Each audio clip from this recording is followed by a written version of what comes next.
Salut les cliqueurs et bienvenue sur ce premier spot cyber. Alors si tu ne comprends rien à la sécurité informatique mais tout ce qui se raconte dans les médias te fait peur, alors tu es au bon endroit. Alors je pense que adopter les bons réflexes en sécurité informatique passe par la compréhension, que la connaissance aide à éviter de nombreuses menaces et surtout comprendre les mesures de sécurité qui vous sont imposées et même adopter pour vous les bons réflexes d'hygiène numérique. Alors ça peut vous paraître rébarbatif aujourd'hui de vous dire de ne pas ouvrir une pièce jointe inconnue, et j'irais même de vous méfier de celles qui le sont, de ne pas cliquer sur n'importe quel lien, surtout lorsque vous avez gagné une boîte de chocolat avec un lien qui se termine par .ru, donc clairement que le lien pointe en Russie, donc à moins que Milka ait déménagé, je pense que vous n'allez pas recevoir une boîte de chocolat. De ne pas télécharger, encore moins d'utiliser des logiciels craqués. Alors ça peut vous paraître effectivement rébarbatif et vous dire que de toute façon, moi j'ai installé un antivirus, je suis peinard. C'est comme, imaginez vous avez une forteresse et vous ne défendez que le donjon. Il y a plein de remparts, mais vous faites confiance au dernier. C'est bien dommage. Une autre métaphore qui peut être assez percutante, c'est faire confiance en son bouclier, alors que en face, on est face à des canons. Voilà, vous l'avez là. Alors pourquoi ne pas télécharger, utiliser et cliquer tous ces outils numériques finalement qui sont mis à notre disposition? C'est que nous avons peur aujourd'hui des virus. Alors virus, c'est un petit peu une banalisation et on va parler plus précisément aujourd'hui de menaces numériques. Menaces numériques dont les virus en font partie, et nous verrons qu'il y a plusieurs types de virus. Mais également sous ces menaces numériques, nous allons retrouver les vers, les chevaux de Troie, les attaques par phishing, les ransomware, les attaques DDoS.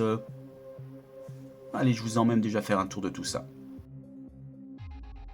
Alors la première menace numérique que je vous propose d'aborder dans cette vidéo, c'est le virus. Alors un virus, c'est quoi? C'est d'abord un code malveillant. Qui dit code dit écriture, création par un humain et non pas naissance spontanée. Effectivement, un virus ne naît pas dans votre machine tout seul. Il a été créé et il a été ajouté à un autre programme. Ça, c'est un autre détail très important, c'est-à-dire que le virus a besoin d'un hôte pour exister. Il ne se promène pas tout seul, à l'instar du virus de la grippe, on va dire, qui se promène dans votre corps. Le virus, lui, est déjà attaché à un programme existant. Alors soit par ajout, c'est-à-dire que les deux subsistent, hein, le programme source comme le virus, soit en fait régulièrement le code du virus vient écraser une partie du code du programme source, rendant ce dernier inopérant. Alors une fois le code malveillant écrit, créé et ajouté à son hôte, il faut le diffuser. Donc on va parler des modes de propagation des virus et c'est très simple en fait, il n'y en a pas. Intrinsèquement, un virus n'a pas de mode de propagation, c'est-à-dire qu'il est incapable de lui-même d'aller infecter une autre machine. Il lui faut une intervention humaine, c'est-à-dire que c'est vous qui allez quelque part partager, envoyer ce fichier vérolé ou récupérer un fichier vérolé. Alors, lorsque vous avez récupéré le programme et son code malveillant associé sur votre machine, potentiellement ils peuvent rester longtemps comme ça, il ne se passera rien. C'est-à-dire que le virus ne se promène pas sur votre machine, hein, comme on l'a vu, il n'est pas tout seul. Et là, pareil, il ne se promène pas sur votre machine pour aller infecter d'autres logiciels. Il est en latence et il attend encore une action comme la propagation, il attend une action humaine, il attend que vous cliquiez sur le programme. Alors, lorsque vous avez cliqué, il va se produire deux phénomènes importants dans le monde des virus. Alors, le premier phénomène, le premier effet qui se coule d'un virus, c'est l'auto-réplication. On a vu qu'il était incapable de se propager de machine en machine, qu'il fallait une intervention humaine, qu'il fallait encore une intervention humaine pour l'exécuter.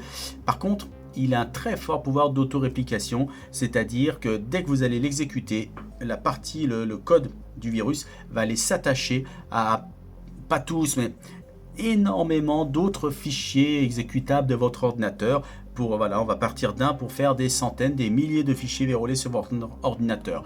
Et potentiellement, ça augmente le risque et le phénomène de propagation du virus. Alors le deuxième effet qui se coule d'un virus, si je puis dire enfin, c'est sa charge virale. On a vu comment il se diffuse, comment il se propage, comment il s'auto-réplique. Maintenant, il a quand même une finalité, c'est de faire chier son monde. Et là, c'est un petit peu la loterie, si je puis dire.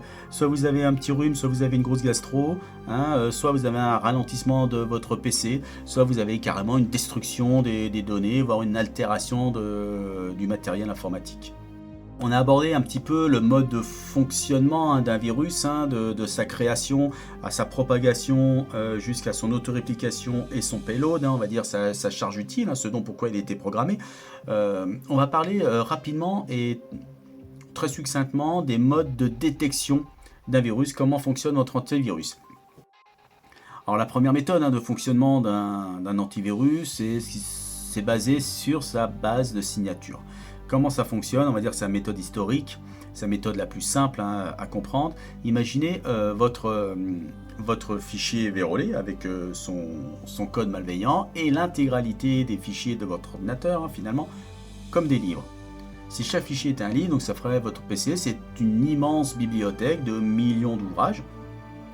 Et votre antivirus, lui, possède une liste des mauvais ouvrages. Alors ça, c'est important.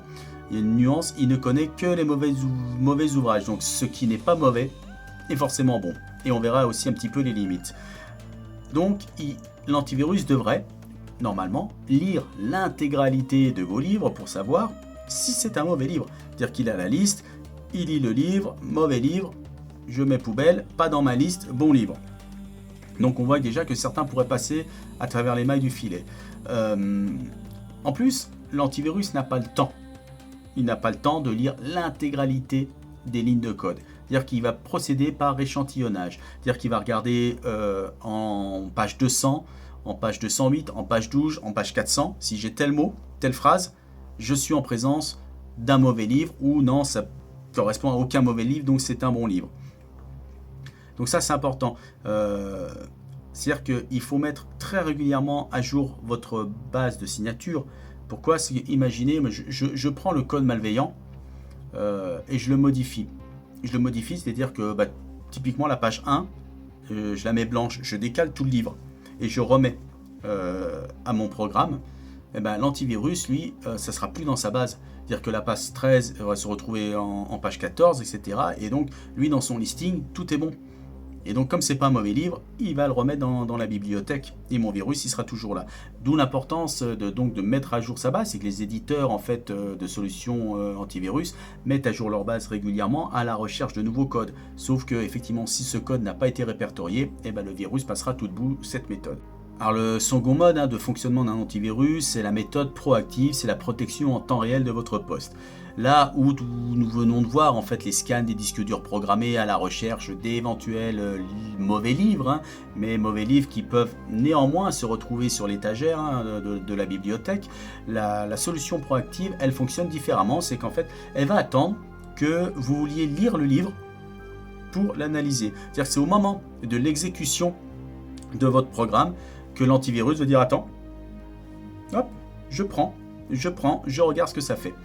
Et forcément, s'il y a des appels anormaux de copie lui-même, on a vu que c'était le problème d'un virus de pouvoir se dupliquer, se répliquer.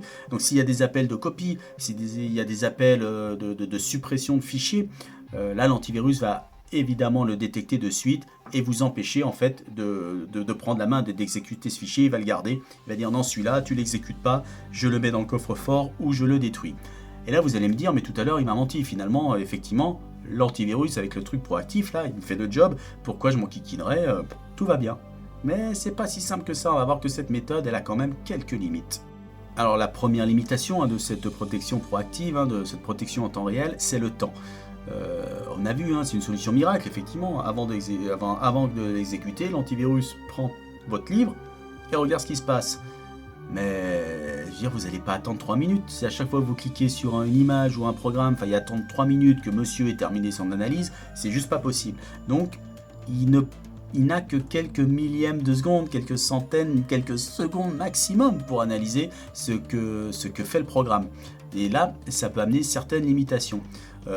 Typiquement, un virus pourrait faire appel à des fonctions qui font appel à d'autres fonctions et des fonctions jusqu'à 2000 rebonds comme ça. Et en fait, l'antivirus n'aurait pas le temps de faire tout le cheminement avant de dire top, le temps est coulé, je te redonne la main. Imaginez, vous avez 1 seconde et qu'il lui faille 4-5 secondes pour aller faire un cheminement de 2000 fonctions jusqu'à arriver à la charge virale, jusqu'à la copie, réplication et charge virale. Et potentiellement, au bout de la seconde, l'antivirus n'a pas terminé son travail mais vous redonne la main sur le programme. Autre chose aussi, ce sont les fichiers compressés. Par exemple, si je prends un virus, que je le mets dans un zip, dans un fichier compressé, que je recompresse, comme ça, on va dire une vingtaine de fois. Souvent les antivirus sont programmés pour aller à 3, 4, 5, 10 maximum niveau de compression. Parce qu'après il sait que c'est trop long pour aller tout décompresser, pour accéder jusqu'au programme. Donc au bout du 10e fichier de compression, il va vous redonner la main en disant c'est bon, c'est terminé. Mais c'est pas terminé, la charge virale elle est à 15e compression et du coup la charge est quand même active et l'antivirus n'a quelque part rien vu.